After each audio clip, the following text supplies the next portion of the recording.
and welcome to this video where I'm going to show you how I made my lead single.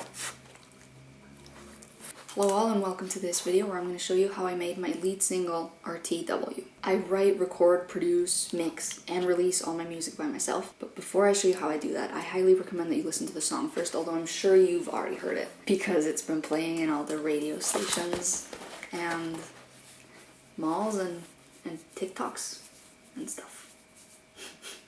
I have very basic equipment. I believe that although equipment matters, it doesn't matter as much as your techniques and what's going on in here.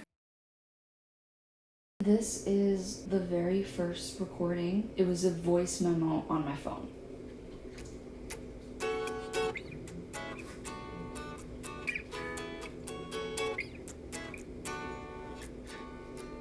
So from the beginning I knew that I wanted to do that guitar melody. I know that a lot of people start with drums or even lyrics, but for me it's almost always guitar or piano. Here's the project, by the way. It's 170 tracks. I'm not gonna go through all of them, but I'll just show you a few. So in the session when I recorded the guitars, one of the first things that came to mind was this melody.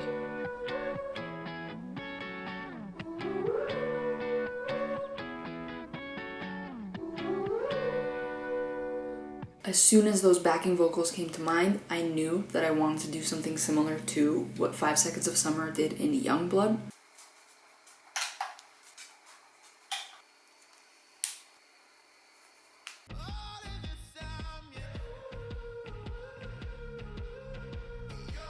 These are 4 separate takes, and the main characteristic of those is kind of distortion and reverb. So here's these vocals dry. Here they are with distortion. And then the reverb is just kind of the finishing touch. And I'm really happy with how they turned out. But let's actually look at the project in chronological order. The main guitars are panned left and right. I recorded, again, 2 takes, playing the same melody, but I panned them out to different sides. The guitar tone was so hard to nail. I remember that I would reference back to Katy Perry's Last Friday Night a lot, mostly because the guitar, especially the one that you hear at the beginning, is so clean and so crisp, and I'm pretty sure it's more than a guitar. I'm pretty sure they've layered a bass or something on top.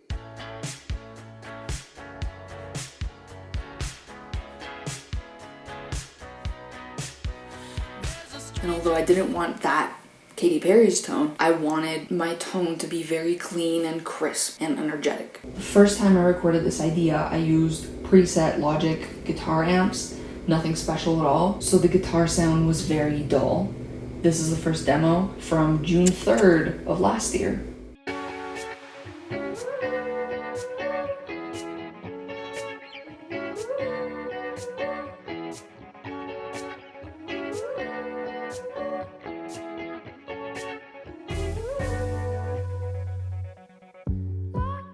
So this sounds like it came exactly out of a Thank God It's Not Friday album, which is fine, but... So this was just a project where I experimented with a bunch of different amps that Logic has, and this is the one that I like the most. Okay, that just blew my ears out.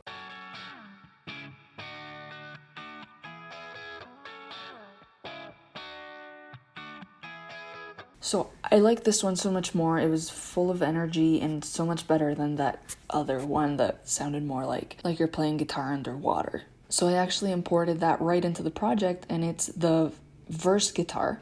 So what I did was I cut off all the high end of this track, and I also added some reverb to make it sound like it was coming from the other room. So all those indie YouTube videos that you find that are like, oh, this Harry Styles song playing from the other room and it's raining, that's what they do most of the time. And I wanted this intro to really pump you up. I thought I wanted to do something similar to 21 Pilots' Saturday. What I thought happened at the beginning of that song was that the bass would fade in slowly. It didn't. There was more to that, but that's what inspired me to do what I did in RTW.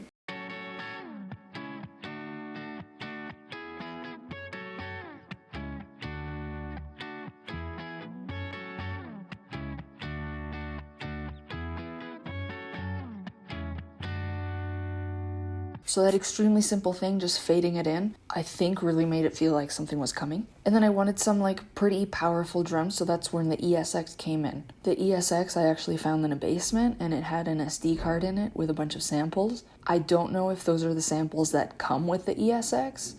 I don't know if it comes with a SD card. Anyway, they're basically found sounds. So the first thing that the ESX does is the claps. Then it has some snares every once in a while. So then I actually have a few kicks for power. These are the first ESX kicks.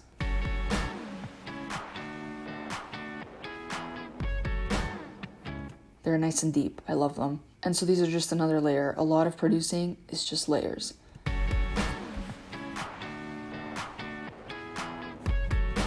And so I had another layer of claps. And then I had a third layer of kicks. Okay, there was a more efficient way to do this, but anyway, I panned some of them left, some of them right, so then it kind of feels like they're moving a little bit. Let me only play the drums here.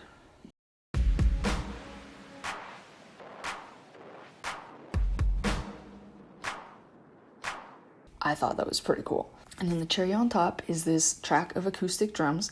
There's a specific drum kit that I would use in my Thank God It's Not Friday songs. It's a virtual drum kit, and it's one of Logic's factory drum kits too, which I'm gonna get cancelled for. But I like that one a lot because it was very acoustic, it was very noisy and very intense.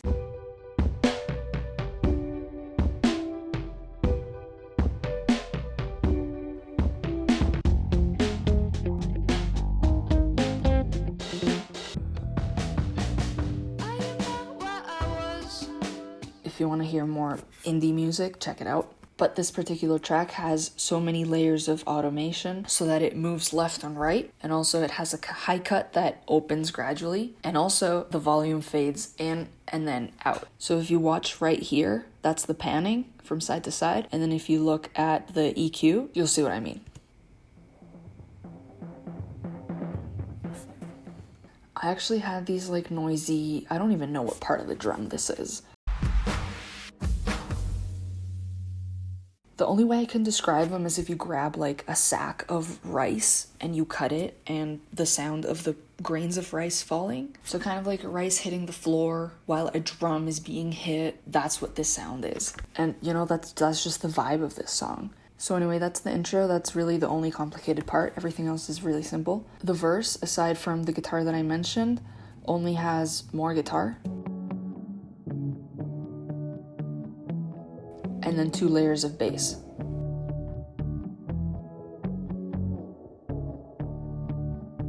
As well as a kick.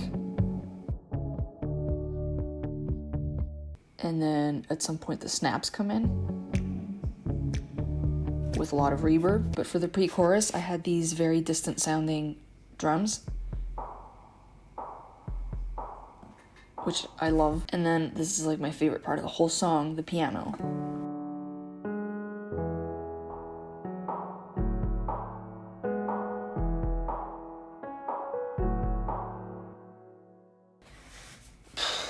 Which I complemented with this little synth thing that kind of goes up and down.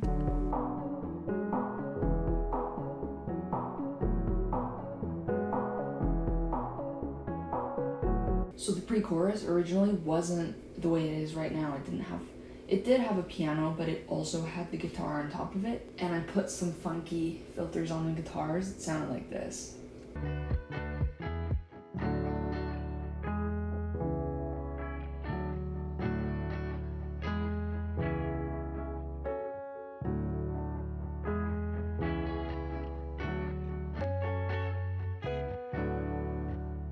So that had 0 vibes. Eventually I got rid of that guitar and then I added the other synth.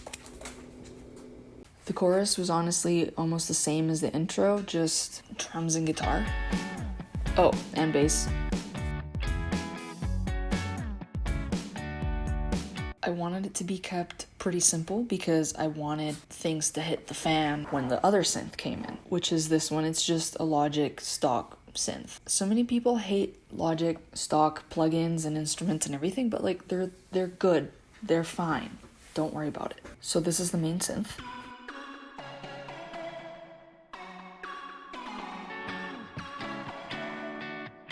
Now let's hear the very first synth line that I came up with for the hook, and you're not ready for this.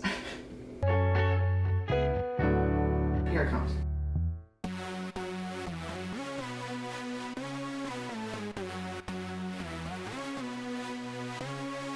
So I thought I was at like Tomorrowland or something. In fact, the worst part came 3 days later when I added drums to that.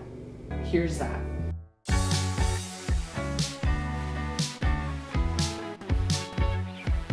So this is all from a playlist that I have on my iTunes of 26 songs, which are just all the demos that I've ever exported of RTW. As you can tell, it went through a lot of different phases, but that's kind of the way I do it. I brainstorm a lot. It doesn't matter what I do. I brainstorm it, and then I will export it and listen to it on my way somewhere, and I will see what I need to change, and then I will do it so that it doesn't sound like that. Aside from the normal guitars, I actually had this backup guitar, which was the same thing, except a little bit more, just very compressed and very distorted. It just gave it a little bit of grit.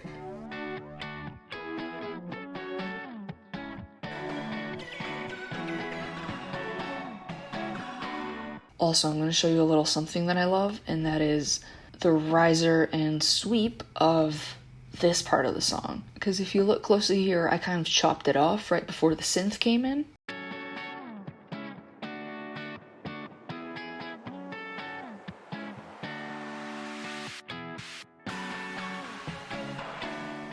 It kind of, moments of silence are sometimes necessary, and this was one of those moments. And I forgot to mention, but I have these really crazy little, where am I? Okay, I have these crazy little, like, toms there. Let's see them.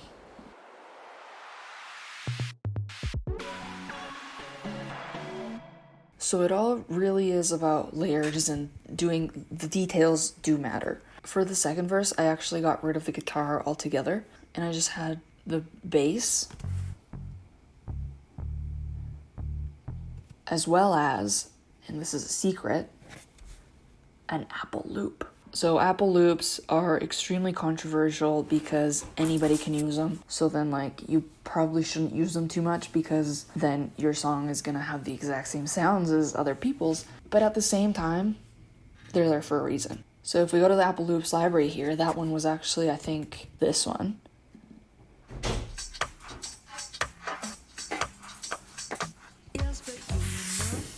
Should I mention you?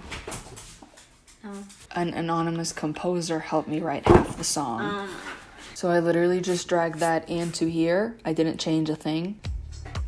So that was very simple until I made the... Wait. Where the fuck? My puppy. I made that gritty guitar come in again. As well as the backing vocals.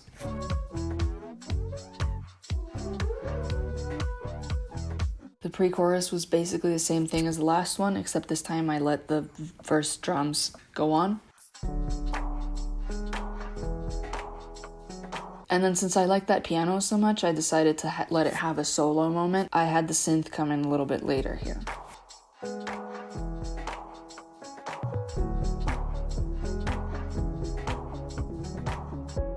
Second chorus was also basically the exact same thing as the first one. And then the bridge was very interesting. The main instrument in the bridge is probably the piano, except I added another high cut filter on that to make it sound really muted. I also had the bass and the nice dissonant drums, which was a vibe in itself. I also added this, I don't know if drone is the right word, I don't know all the types of synths, and that sounds like that. And then, and I actually forgot I even did this, but this is my attempt, my very first attempt ever at vocal chops. So I tried to kind of just put one on each side there.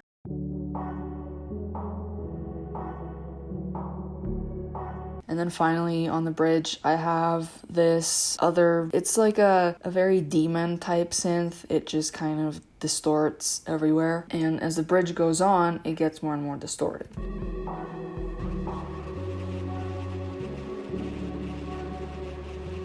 And then I had my acoustic drums coming in.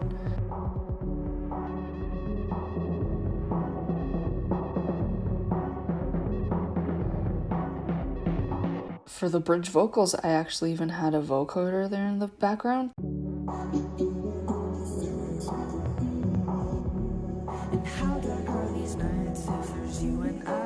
And then finally, after the bridge, there's the typical kind of acoustic chorus.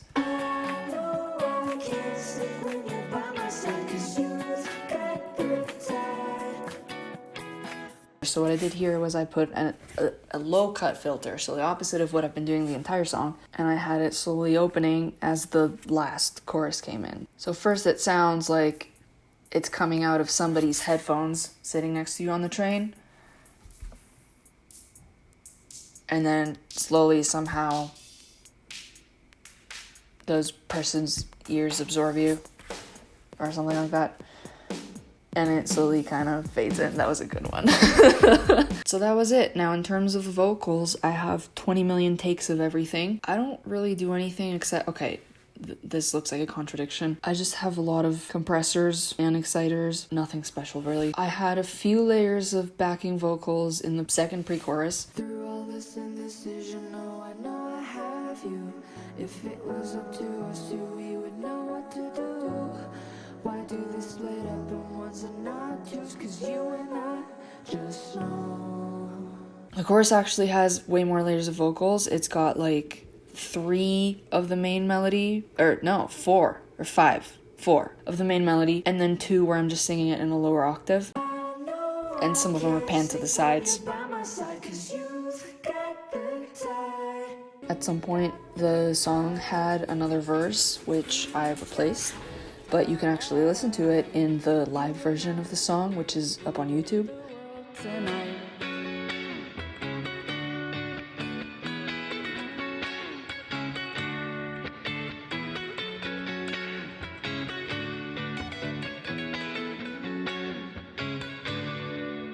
But yeah, I also tried to make a TikTok mix, but that's a story for another time.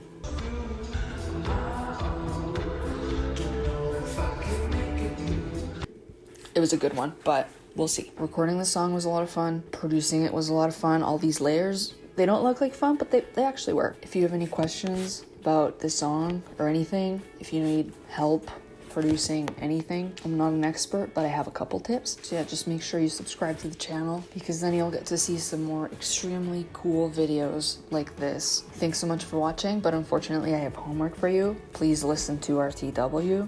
Please watch the live version. And I'm going to be generous and leave it at that.